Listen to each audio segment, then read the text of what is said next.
Singapore general হাসপাতালে চিকিৎসাধীন ইনকিলাব মঞ্চের মুখপাত্র ও ঢাকা-৮ আসনের সম্ভাব্য প্রার্থী শরীফ ওসমান হাদী মারা গেছেন। ইন্না লিল্লাহি ওয়া ইন্না ইলাইহি রাজিউন। দর্শক, এ বিষয়ে আরও জানার চেষ্টা করব সহকর্মী আহমেদ রেজার কাছ থেকে। রেজা, এমন একটি দুঃসংবাদ আমাদের দিতে হচ্ছে। পুরো দেশ অপেক্ষা করছিল কোনো একটি ভালো খবর আমরা তাদেরকে দিব, কিন্তু এই দুঃসংবাদটা দিতেই হচ্ছে। হাদি তো ভেন্টিলেশনে ছিলেন, কখন লাইফ সাপোর্ট খুলে ফেলা হলো এবং কিভাবে কি হলো জানাবেন আমাদেরকে। ইশরাত, পুরো দেশবাসী আসলে দোয়া করছিলেন পুরো হাদির জন্য। শরীফ ওসমান হাদী অর্থাৎ ইনকিলাব মঞ্চের মুখপাত্র এবং নেতা, আসলে সেই সকল দোয়া শেষ পর্যন্ত তো আসলে ব্যর্থ হয়েছে। যেটি হচ্ছে হাদী, শরীফ ওসমান হাদী, সেটি তিনি আর ফেরেননি।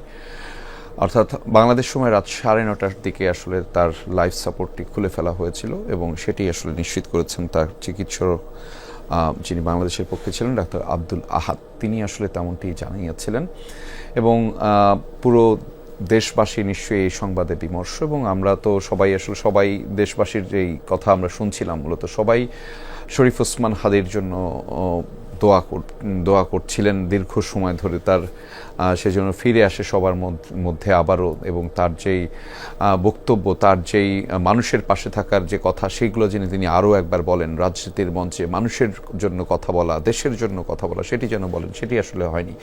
আমি একটু এক নাগারে আপনাদেরকে একটু জানিয়ে দিতে চাই যে ঠিক 12 তারিখে হাদির দুপুরের পরে, অর্থাৎ জুমার নামাজের পরে, দিনটি ছিল শুক্রবার, জুমার নামাজের পরে মূলত হাদিকে গুলি করে। আততায়ীর গুলির যে কথা আমরা জানছিলাম, এখনও সন্দেহভাজন বেশ কয়েকজন আছে যাদেরকে পুলিশের পক্ষ থেকে মূলত কোনো ধরনের এখন পর্যন্ত কাউকে তেমনভাবে সন্দেহভাজন কাউকে আটক করতে পারেনি। এবং তারপরে প্রথমে আপনাকে একটা বলে রাখি, আপনি নিশ্চয়ই জানেন, তারপরে দর্শকদের জন্য আরও একবার বলে রাখা, যে প্রথম ধাপে ঢাকা মেডিকেল কলেজ হাসপাতালে অস্ত্রোপচার করা হয় এবং সেখানে প্রথম ধাপের অস্ত্রোপচার শেষে মূলত তাকে স্থানান্তর করা হয়েছিল রাজধানীর এভারকেয়ার হাসপাতালে, এবং সেখানেও কিন্তু তিনি প্রায় 3 থেকে 4 দিন সেখানে অবস্থান করছিলেন। অর্থাৎ গত সোমবার, শুক্রবারের পরে গত সোমবারে কিন্তু তাকে স্থানান্তর করা হয়েছিল আরও উন্নত চিকিৎসার জন্য সিঙ্গাপুরের যে জেনারেল হাসপাতাল সেখানে। এবং বলা হয়ে থাকে এই অঞ্চলের নিউরো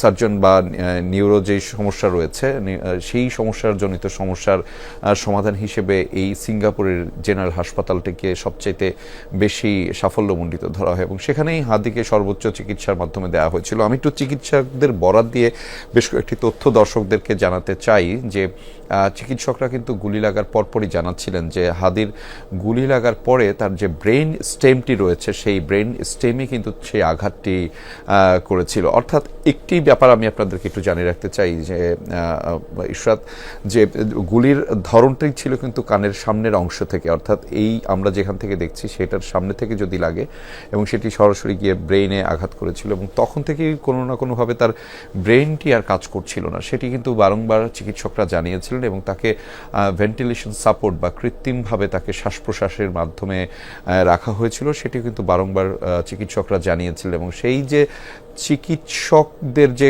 কথা, সেটি কিন্তু ওনারা বলছিলেন যে হাদির অবস্থা সংকটাপন্ন। এবং আপনি জানেন গতকাল রাতে কিন্তু প্রধান উপদেষ্টাকে সিঙ্গাপুরের পররাষ্ট্রমন্ত্রী তিনি আসলে ফোন করে যে তিনি সংকটাপন্ন অবস্থায় রয়েছেন শরীফ ওসমান হাদী, সেটি কিন্তু জানিয়েছিলেন। ফলে সেখান থেকেই বোঝা যাচ্ছিল অনেকটা ব্যাপার যে তিনি যেই অবস্থায় রয়েছে সেই সংকটাপন্ন অবস্থা থেকে কতটুকু ফাইট ব্যাক করতে পারবেন। বিশেষ করে তাকে যে এই শুক্রবার থেকে আজকে পর্যন্ত, আজকে মূলত বৃহস্পতিবার, এই 12 থেকে আজকে 18 তারিখ, প্রায় 6 থেকে 7 দিনের এই জার্নিটাতে তিনি কিন্তু অসংখ্যবার সংগ্রামের মধ্য দিয়েই করতে হয়েছে। অর্থাৎ তার যে শারীরিক সংগ্রামটি ছিল এবং চিকিৎসকদের সর্বোচ্চ চেষ্টাটিও ছিল তাকে আসলে ফিরিয়ে নিয়ে আসবার, সেটি হয়তো ব্যর্থ হয়েছে এই মুহূর্তে। এবং ব্যর্থ হলেও পুরো জাতি কিন্তু দোয়াও করেছিল তার ফিরে আসার জন্য। সেটি সকল কিছু ব্যর্থ করে হাদী বিদায় বলেছেন। তবে হাদির যেই কথা অনুপ্রেরণামূলক এবং সেটি অনেকেই কিন্তু গত কয়েকদিন ধরে সোশ্যাল মিডিয়াতে বিভিন্নভাবে ছড়াচ্ছিলেন, বিশেষ করে তার জ্বালাময়ী বক্তব্য যেটি দেশ নিয়ে, মানুষ নিয়ে, সেগুলো কিন্তু বারংবার তারা বলছিলেন।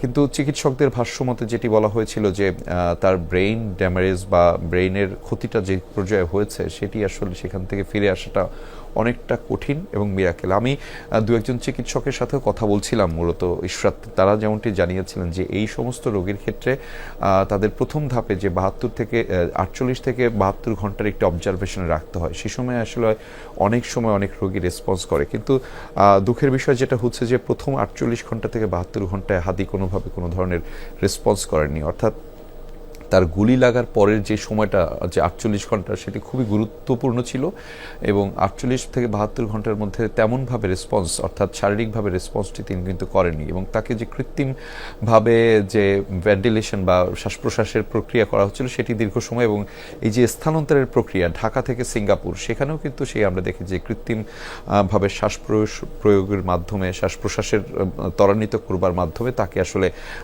স্থানান্তর করা হয়েছে, এবং সেখানে উন্নত চিকিৎসার জন্য সর্বোচ্চ চেষ্টা করা হয়েছে, এবং বলাও হচ্ছিল সরকারের পক্ষ থেকে যদি সিঙ্গাপুরে সম্ভব না হয় তাকে যুক্তরাজ্যেও যেন পাঠানো হয়, সে কথাও কিন্তু বলা হচ্ছিল। কিন্তু সবশেষ সকল প্রচেষ্টা এবং সকল চেষ্টাকে ব্যর্থ করে দিয়ে হাদি আমাদেরকে বিদায় জানিয়েছে।